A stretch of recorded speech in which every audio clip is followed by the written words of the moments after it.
बेचा जा सकता है।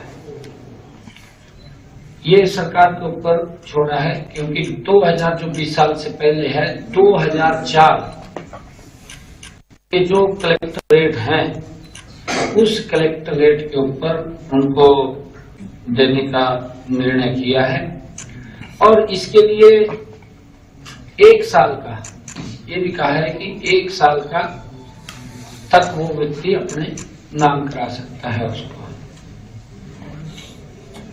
पहले ऐसे मामलों में अनुमोदन का अधिकार राज्य के पास था, क्योंकि राज्य सरकार के पास वो फाइल आती थी।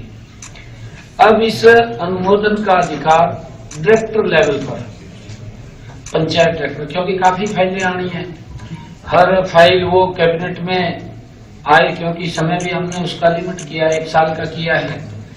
और डायरेक्टर को पावर किया है कि वो अपने लेवल के ऊपर ऐसे उस लैंड को देख करके वो उसके नाम कर दे।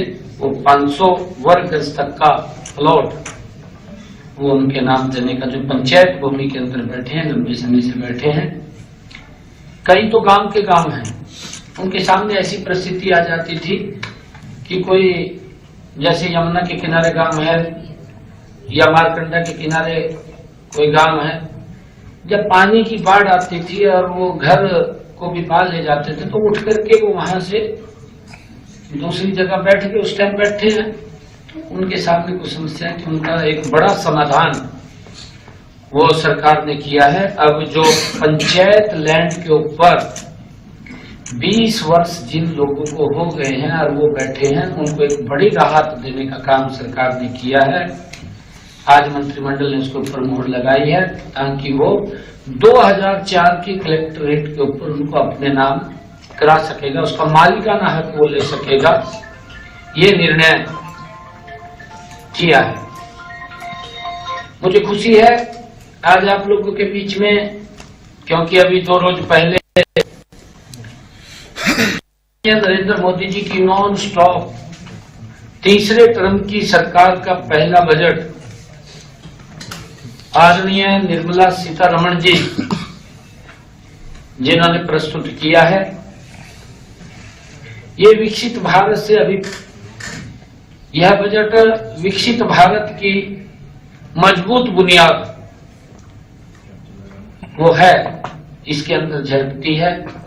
जो आदरणीय प्रधानमंत्री जी का 2047 का सपना है कि विकसित राष्ट्र बने, उसको मजबूती देने वाला ये बजट है। विकसित भारत से अभिप्राय 6 बिंदुओं से इस बजट के अंदर वो लिए गए हैं। गरीबी से मुक्ति, 100% गुणवत्ता पूर्ण स्कूली शिक्षा, गुणवत्तापरक किफायती और व्यापक स्वास्थ्य देखभाल तक पहुंच, सार्थक रोजगार के साथ 100% कुशल कामगार, आर्थिक गतिविधियों में महिलाओं की अधिक से अधिक भागीदारी, भारत को दुनिया का खाद्य कटोरा बनाने वाले हमारे किसानों का उत्थान। केंद्रीय बजट 2025-26 के लिए माननीय प्रधानमंत्री नरेंद्र मोदी जी एवं वित्त मंत्री श्रीमती निर्मला सीतारमण जी का मैं आभार व्यक्त करता हूं कि जिन्होंने ये बजट जो देश के विकास में हर वर्ग को ध्यान में रखते हुए प्रस्तुत किया है, इसके लिए मैं उनका आभार प्रकट करता हूं। केंद्रीय बजट 2025-26 भारत के समग्र विकास की दिशा में एक महत्वपूर्ण कदम है। यह बजट केवल एक वित्तीय दस्तावेज नहीं है, बल्कि देश के हर वर्ग के उत्थान का एक सशक्त माध्यम इस बजट में झलकता है। माननीय प्रधानमंत्री नरेंद्र मोदी जी के नेतृत्व में प्रस्तुत यह बजट भारत की आर्थिक मजबूती, सामाजिक समावेशिता और आत्मनिर्भरता को नई ऊंचाइयों तक पहुंचाने वाला है। यह बजट न केवल वर्तमान जरूरतों को पूरा करता है, बल्कि भविष्य की चुनौतियों को ध्यान में रखते हुए एक दूरदर्शी दृष्टिकोण को भी प्रस्तुत करता है।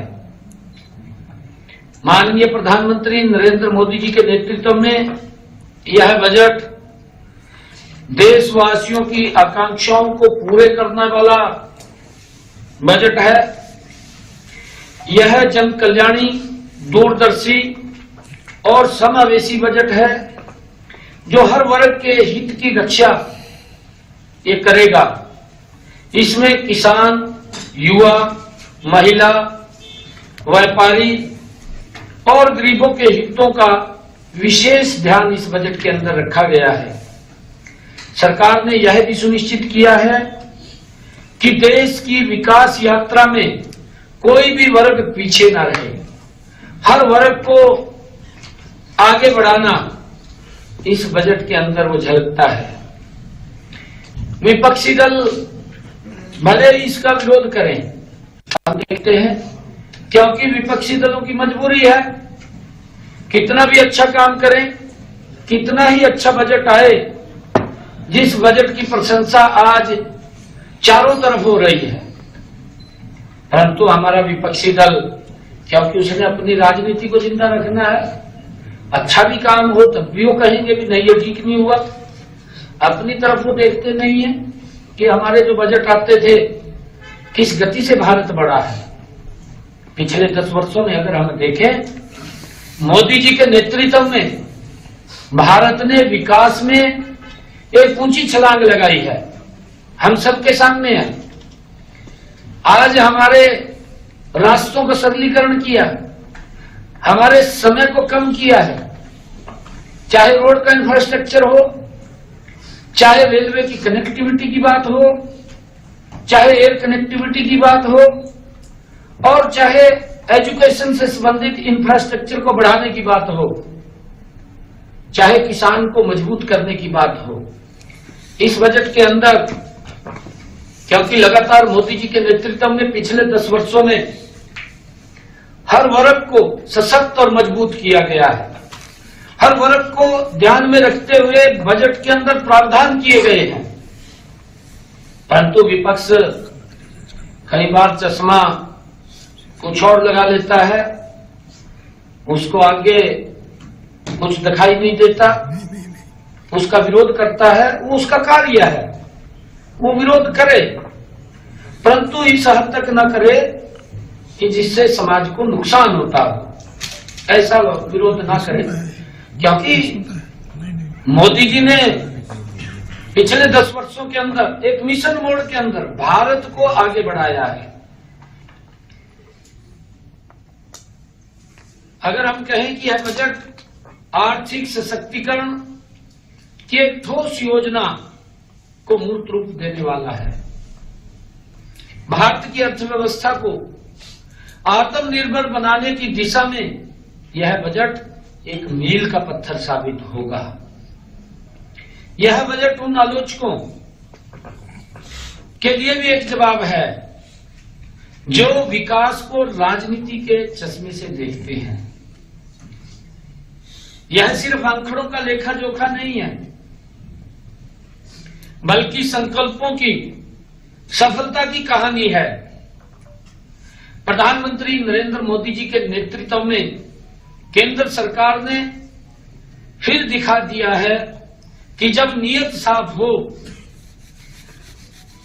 और नतीजे भी प्रभावशाली होते हैं।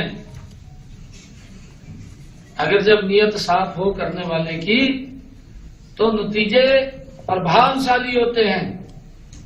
ये हमारे जो विपक्ष के मोटा चश्मा लगा करके देखते हैं, उनके लिए मैं कहना चाहूंगा,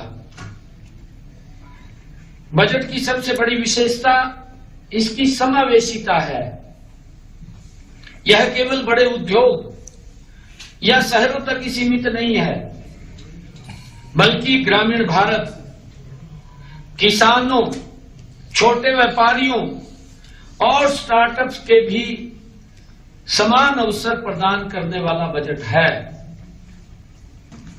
सरकार ने सुनिश्चित किया है कि देश का प्रत्येक नागरिक विकास की मुख्य धारा से जुड़े और आत्मनिर्भरता की ओर गति से बढ़े। ये इस बजट का प्रमुख उद्देश्य है।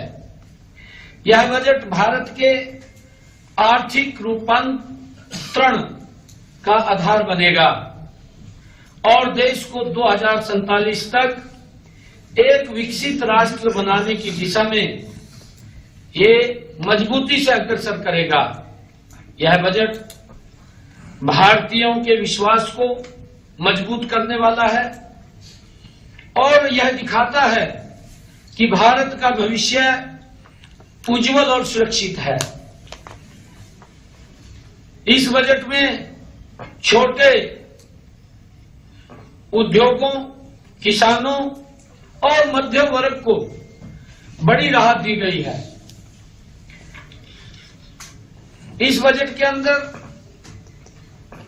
12 लाख की इनकम तक रिटर्न फाइल करने की आवश्यकता नहीं है। एक बड़ी राहत मध्यम वर्ग को देने का काम इस बजट के अंदर आदरणीय नरेंद्र मोदी जी ने किया है। पहले ये लिमिट 7 लाख रुपए थी, अब इसको बढ़ाकर के 12 लाख रुपए किया गया है। एक बड़ी राहत ये मध्यम वर्ग के लिए आदरणीय प्रधानमंत्री जी ने दी है। किसानों के लिए भी आदरणीय प्रधानमंत्री जी ने जो किसान क्रेडिट कार्ड के ऊपर 3 लाख रुपए की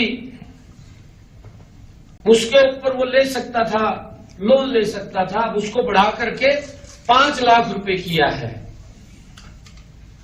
और धन धान्य कृषि योजना के तहत 100 से 100 कम उत्पादक वाले जिलों पर विशेष ध्यान दिया जाएगा।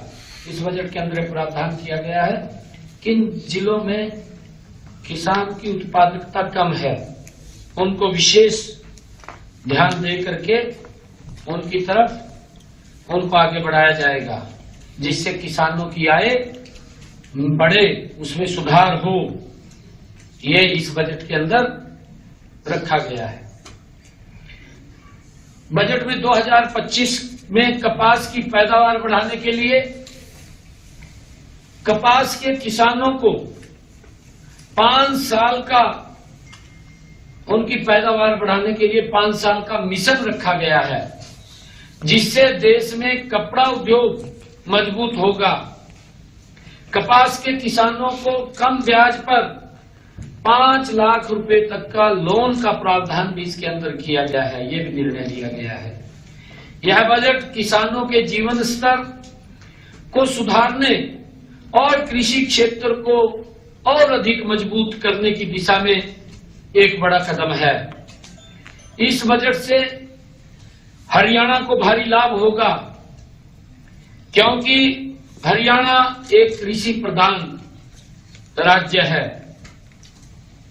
मुझे ये भी खुशी है कि इसके अलावा बजट में एमएसएमई सेक्टर के लिए लोन गारंटी कवर 5 करोड़ रुपए से बढ़ा करके 10 करोड़ रुपए किया गया है, जिससे छोटे उद्योगों को और अधिक समर्थन मिलेगा। छोटे उद्योगों के लिए विशेष क्रेडिट कार्ड जारी किए जाएंगे, जिसमें पहले साल 10 लाख कार्ड जारी होंगे। खिलौना उद्योग के लिए भी मेक इन इंडिया के तहत विशेष योजना शुरू की जाएगी। इस बजट में माननीय वित्त मंत्री निर्मला सीतारमण जी ने 2025 में SC/ST वर्ग की 5 लाख महिलाओं के लिए नई स्कीम की घोषणा की है, जिसमें उन्हें 2 करोड़ रुपए का टर्म लोन मिलेगा। साथ ही स्टार्टअप को भी बढ़ावा देने के लिए ऋण सीमा 10 करोड़ रुपए से बढ़ा करके 20 करोड़ रुपए कर दी गई है। यह कदम महिलाओं को आत्मनिर्भर बनाने और नए स्टार्टअप्स को मजबूती देने के लिए एक शानदार पहल इस बजट में की गई है। मैं निर्मला सीतारमण जी का भी, आदरणीय नरेंद्र मोदी जी का धन्यवाद करता हूं। इस बजट में शिक्षा और स्वास्थ्य क्षेत्र में भी बड़े ऐलान किए गए हैं। अगले 5 वर्षों में मेडिकल एजुकेशन में 75,000 नई सीटें जोड़ी जाएंगी। अन्नदाता शक्ति को और मजबूत करने के लिए केंद्रीय बजट में प्रधानमंत्री धन धान्य कृषि योजना की घोषणा की गई है। इस योजना के पहले चरण में राज्यों के सहयोग से 100 कम उत्पादक और कम बीमा कवरेज वाले कृषि जिलों को शामिल किया जाएगा। इसके साथ ही भंडारण सिंचाई सुविधाओं में सुधार किया जाएगा और किसानों को ऋण उपलब्ध कराया जाएगा।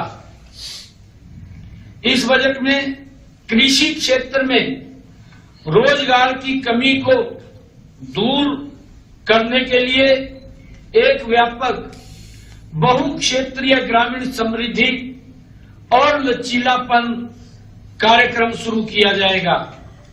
इसमें कौशल विकास, निवेश और तकनीकी के माध्यम से कृषि के रोजगार के नए अवसर पैदा किए जाएंगे। इसका उद्देश्य यह सुनिश्चित करना है कि प्रत्येक ग्रामीण के लिए प्रवासन एक आवश्यकता नहीं बल्कि विकल्प हो, उसको ध्यान में रखा गया है। साथ ही जुलाई 2024 के बाद जारी 100+ बीज स्कीमों की व्यावसायिक उपलब्धता सुनिश्चित की जाएगी। यूरिया को मजबूत करने के लिए असम के नामरूप में 12.7 लाख मीट्रिक टन वार्षिक क्षमता वाला एक नया संयंत्र भी स्थापित किया जाएगा। इस बजट में राज्यों को पूंजीगत व्यय के लिए 50 वर्ष की ब्याज मुफ्त ऋण सहायता के रूप में 1.5 लाख करोड़ रुपए का प्रावधान किया गया है। यह राशि राज्यों को भविष्य के लिए मजबूत बुनियादी ढांचा तैयार करने में मदद करेगी।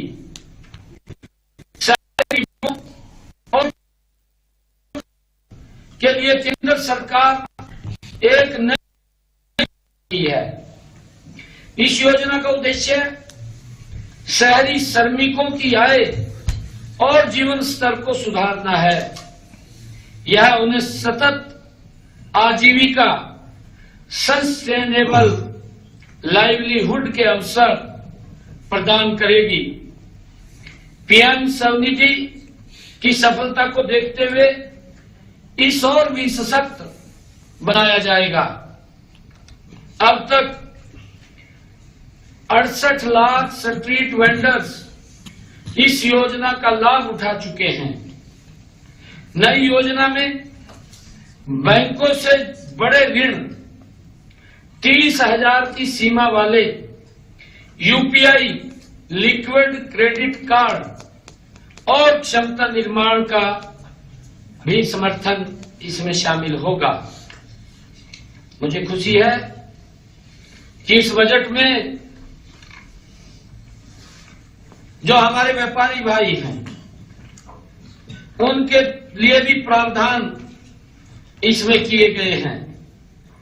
जैसा मैंने अभी बताया है कि एमएसएमई के लिए जो वित्तीय सहायता देने वाली लोन गारंटी है उसकी सीमा 5 करोड़ से 10 करोड़ रुपए की गई है।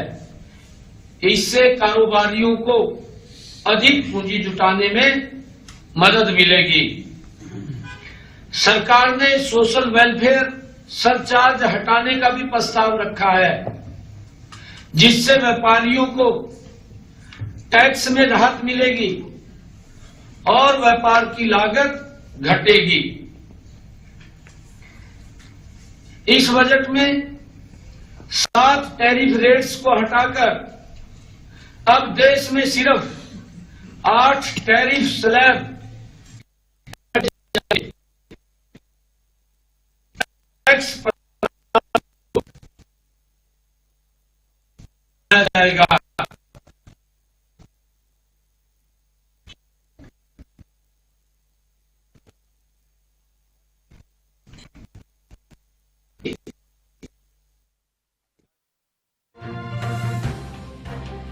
मुख्यमंत्री नायब सिंह सैनी प्रेस कॉन्फ्रेंस कर रहे हैं और जानकारी दे रहे हैं। कैबिनेट में जो फैसले लिए गए उसको लेकर के भी जानकारी दी। बताया कि वन्यजीव सुरक्षा नियम को मंजूरी दी गई है और पंचायती जमीन पर जिनका 20 सालों से मकान है उनको भी मालिकाना हक। डबल इंजन की सरकार को लेकर के वो जानकारी देते हुए नजर आए और साथ ही केंद्र के बजट को लेकर के भी विस्तार से जानकारी दे रहे हैं कि किस तरह से लोगों के हित में केंद्र सरकार का ये बजट, केंद्रीय बजट में देश के हर वर्ग का विकास होगा। ऐसा बजट पेश किया गया है। विपक्ष पर जमकर निशाना साधते हुए नजर आए। उन्होंने कहा कि विपक्ष जिस चश्मे से देखता है उन्हें कुछ दिखाई नहीं देता, लेकिन ये हर वर्ग के लिए ये बजट है। डबल इंजन की सरकार का लक्ष्य विकास है। केंद्र का बजट विकसित भारत की मजबूत बुनियाद है। ये मुख्यमंत्री नायब सिंह सैनी यहाँ पर कहते हुए नजर आए हैं। इस बजट को लेकर के बजट की तारीफ यहाँ पर करते हुए नजर आए। उन्होंने कहा कि आर्थिक गतिविधियों में महिलाओं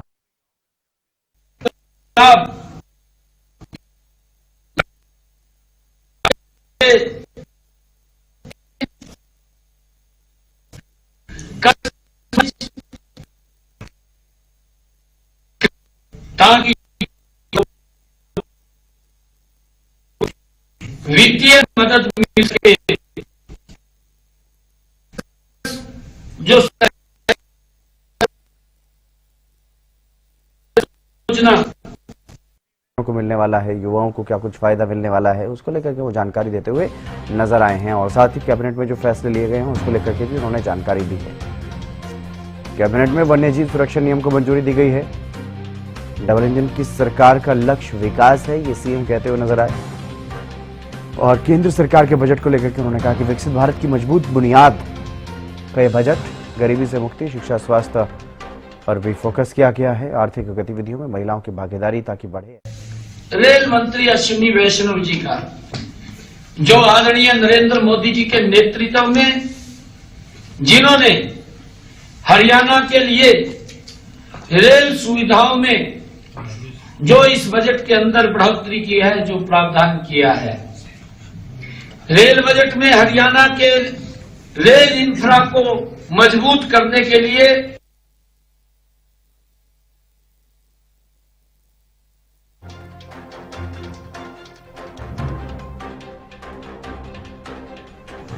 आदरणीय नरेंद्र मोदी जी का और अपने रेल मंत्री अश्विनी वैष्णव जी का, निर्मला सीतारमण जी का दिल से धन्यवाद करता हूं।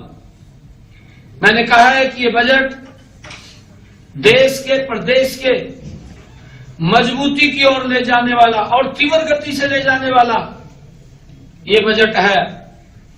ये विकसित भारत का बजट है, जिसमें हर वर्ग को समाहित किया गया है।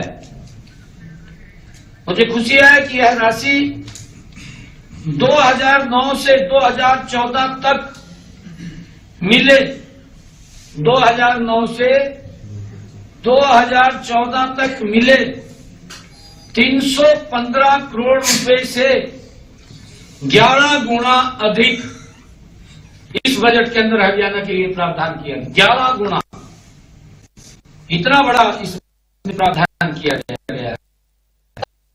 कौन सा चश्मा लगा करके देखते हैं, उनको दिखाई नहीं देता विकास। ड्यूटी है, परंतु विरोध भी विपक्ष को मैं सुझाव दूंगा कि एक लिमिट का होना चाहिए। जब मैं उनका बता रहा हूं कि 2009 से 2014 तक मात्र 11 गुना 11वें साल के अंदर हम प्रवेश कर रहे हैं। इसका पहला गुण पैसा बढ़ाकर इतना से नहीं करते हरियाणा को।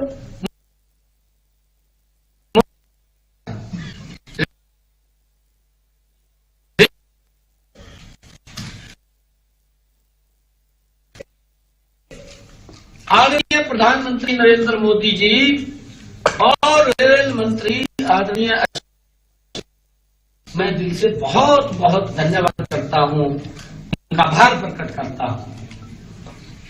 2014 से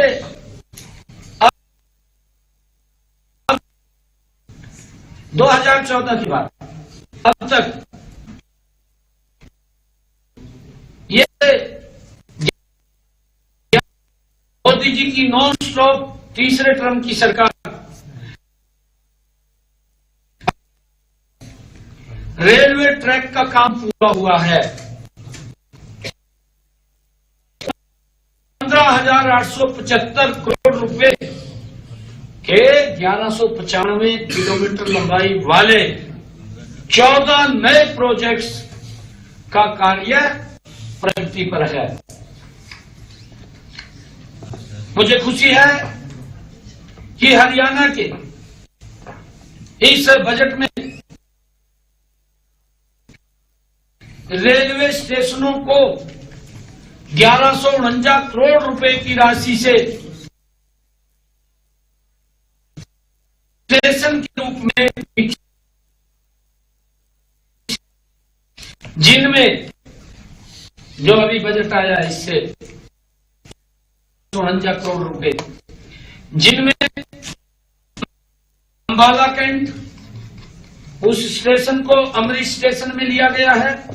मैं धन्यवाद करूंगा देश के यशस्वी प्रधानमंत्री जी का, क्योंकि रेल का इंफ्रास्ट्रक्चर ऐसा है, जब इसका सुदृढ़ीकरण और ये मजबूती की तरफ होगा तो देश के हर व्यक्ति को इसका लाभ मिलेगा, क्योंकि सुविधा हर व्यक्ति को लाभ मिलता है। हमारे अमृत रेलवे स्टेशन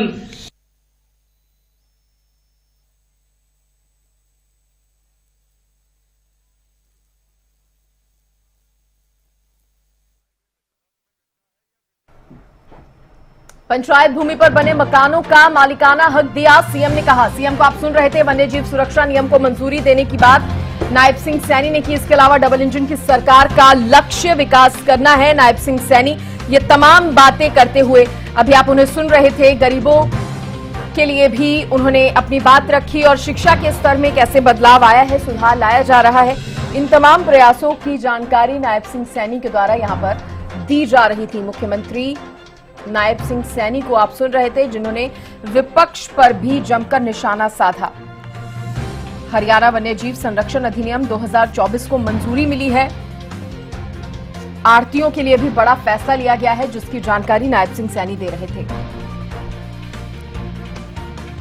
तो बड़ी खबर इस वक्त की आपको बता रहे हैं, जहां बैठक के बाद सीएम नायब सिंह सैनी ने प्रेस कॉन्फ्रेंस की।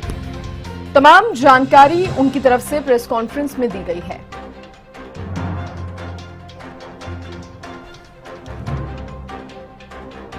तो इस वक्त की बड़ी खबर आपको बता रहे हैं, CM Nayab Singh Saini press conference कर रहे थे, जब उन्होंने डबल इंजन की सरकार का लक्ष्य विकास है ये कहा और इसके साथ ही विपक्ष पर भी जमकर निशाना साधा।